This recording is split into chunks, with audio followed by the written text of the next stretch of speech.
ہم اپنے YouTube channel پر آپ دوستوں کو خوش آمدید کہتے ہیں۔ آج کی اس ویڈیو میں ہم آپ دوستوں کے ساتھ شیئر کریں گے کہ گھریلو اور ازدواجی زندگی کو کیسے خوشگوار بنایا جا سکتا ہے اور بیوی کے پیشانی پر بوسے کی کیا افادیت ہے۔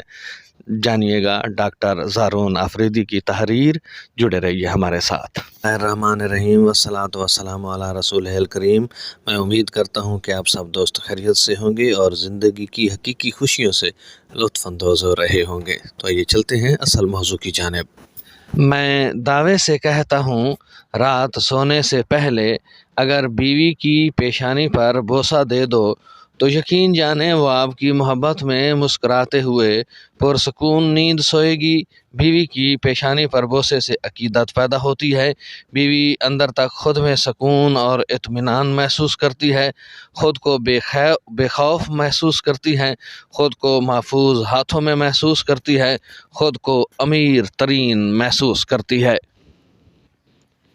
بیوی کتنی ہی غصے میں ہو، کیسا ہی جھگڑا ہو، ایک بار پیشانی پر بوسہ بیوی کو اندر تک جھنجھوڑ دیتا ہے، اور ایسے موقعوں پر چند بیویاں تو شوہروں کے اس عمل کو دیکھ کر خوشی سے رو بھی پڑتی ہیں۔ اس طرح شہر سے باہر جا رہے ہو تو جاتے وقت اس کو سینے سے لگاؤ اور پیشانی پر بوسہ دو۔ اس عمل سے آپ جتنا وقت بیوی سے دور رہو گے، بیوی گھر میں سکون محسوس کرے گی، مسکراتی پھرے گی، لہلہاتی پھرے گی، چہچہاتی پھرے گی۔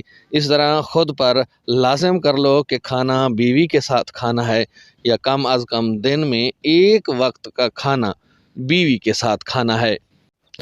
اگر آپ یہ عمل شروع کریں گے تو یقین جانیں ایک وقت ایسا آئے گا کہ اگر آپ کہیں مصروف ہیں تو آپ کی بیوی بھوکی سو جائے گی، لیکن آپ کے بغیر ایک نوالہ پیٹ میں نہیں ڈالے گی۔ اور یہ میاں بیوی کے درمیان محبت کی ایک خوبصورت دلیل ہے۔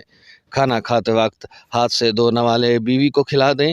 یہ عمل شوہر اور بیوی کے درمیان انس پیدا کرتا ہے۔ اگر بیوی کسی بات پر ناراض ہے تو ناراضگی کو دور کرنے میں بے حد مددگار یہ چیز ثابت ہوتی ہے۔ یہ عمل میاں اور بیوی کے درمیان محبت کو تقویت فراہم کرتا ہے۔ کھانا کھاتے وقت بیوی کے بنائے ہوئے کھانے کے 2 الفاظ میں تعریف کریں، یہ بیوی کا حق ہے۔ اس سے بیوی کے اندر حوصلہ پیدا ہوتا ہے۔ یہ 2-4 باتیں تھیں جن پر عمل کر کے زندگی کو بہت زیادہ خوبصورت بنایا جا سکتا ہے۔ ان اعمال کو کرنے میں نہ ہمارے پیسے لگتے ہیں، نہ ہمارا وقت ضائع ہوتا ہے، اور نہ ہی کسی قسم کی مشکل پیش آتی ہے۔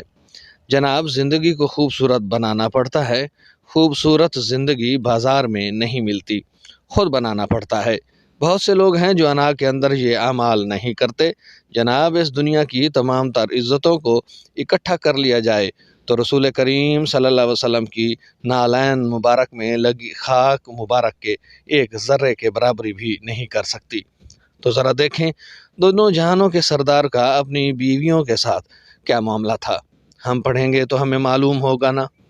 ہمیں ہمارے دفتری کام، دوستوں اور موبائل سے بھی فرصت نہیں ملتی، لہٰذا اپنی انا کو چھوڑ کر ان اعمال کو زندگی میں لانا بہت ضروری ہے، تاکہ آپ کی ازدواجی زندگی ایک خوشگوار ازدواجی زندگی بن جائے۔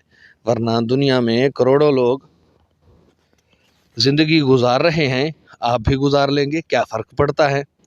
میں اکثر کہتا ہوں کہ زندگی کو گزارنا نہیں ہے، زندگی کو جینا ہے، اور یہ کام اپنی انا کو چھوڑے بغیر ممکن نہیں۔ ہمیں اشرف المخلوقات بنایا گیا ہے، ورنہ جسمانی خواہش تو جانور بھی پوری کر لیتا ہے۔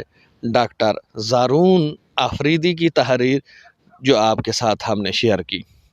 آج تک کے لیے اتنا ہی۔